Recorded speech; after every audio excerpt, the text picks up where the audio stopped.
Joan lay on the thin mat beside her mother and baby brother, staring at the gaping holes in their thatched roof.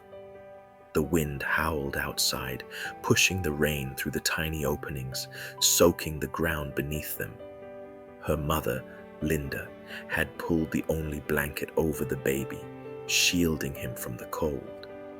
Joan clenched her fists, her empty stomach twisting in pain.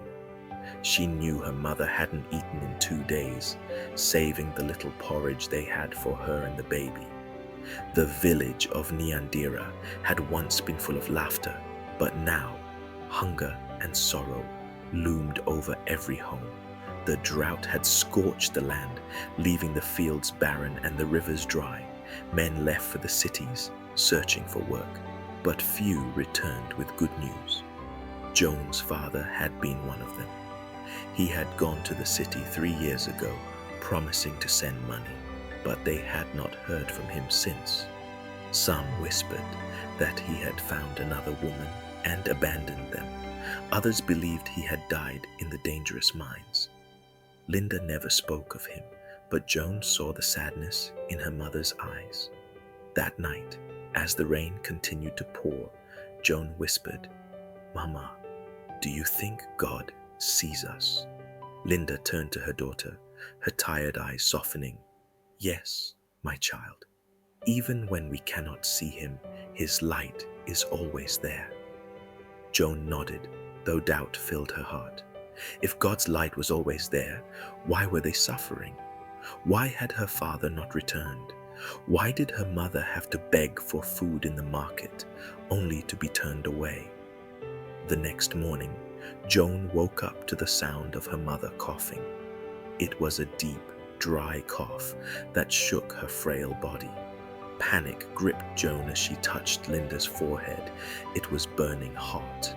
The fever had come suddenly, and Joan knew they had no medicine. She had to do something. Wrapping herself in a tattered shawl, Joan ran to the market. The scent of roasted maize and fresh mandazi filled the air, making her stomach ache with hunger. She approached Mama Justine, the kindest woman she knew, and hesitated. "Mama Justine, my mother is sick. I need medicine, or herbs, or anything," Joan pleaded, her voice shaking. Mama Justine sighed, her face filled with sorrow. "Oh, Joan, I wish I could help, but even my own children have gone without food today. The drought has made life hard for us all." Tears welled in Joan's eyes. She turned away, her small feet kicking up dust as she ran toward the old church at the edge of the village. The wooden doors creaked as she pushed them open. The church was empty except for Pastor Juma, an old man with kind eyes. He was sweeping the floor when he saw Joan. "Joan, my child, what troubles you?" he asked gently. She fell to her knees, sobbing. "Pastor, my mother is sick. We have no food, no medicine. I don't know what to do." Pastor Juma knelt beside her, placing a comforting hand on her shoulder. "Have you prayed, child?" "I don't know if God hears me anymore," she admitted. Pastor Juma smiled. "God's light shines brightest in the darkest times. You may not see the way, but He is always working. Let's pray together." That evening, Joan returned home to find her mother still burning with fever.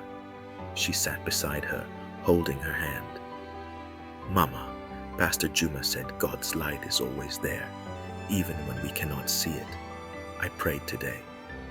Linda smiled weakly. "Then we must trust that He will make a way." Just then, there was a knock at the door. Joan hesitated before opening it, her heart pounding. Outside stood Mama Justine, holding a small basket.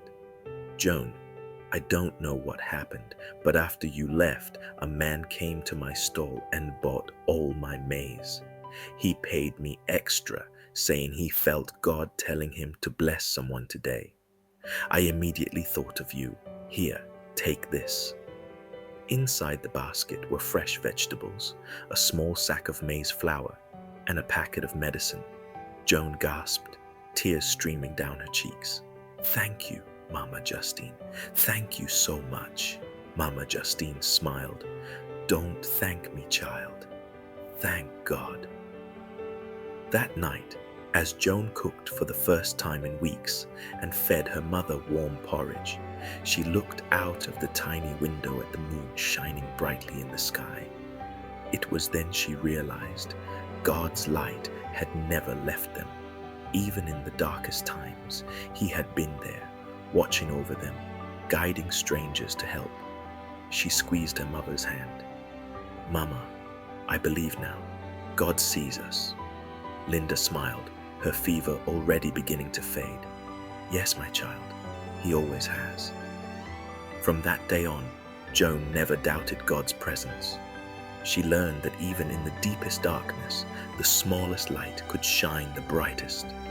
And sometimes that light came in the form of kindness, faith, and the unwavering belief that no matter how hard life became, God would always make a way.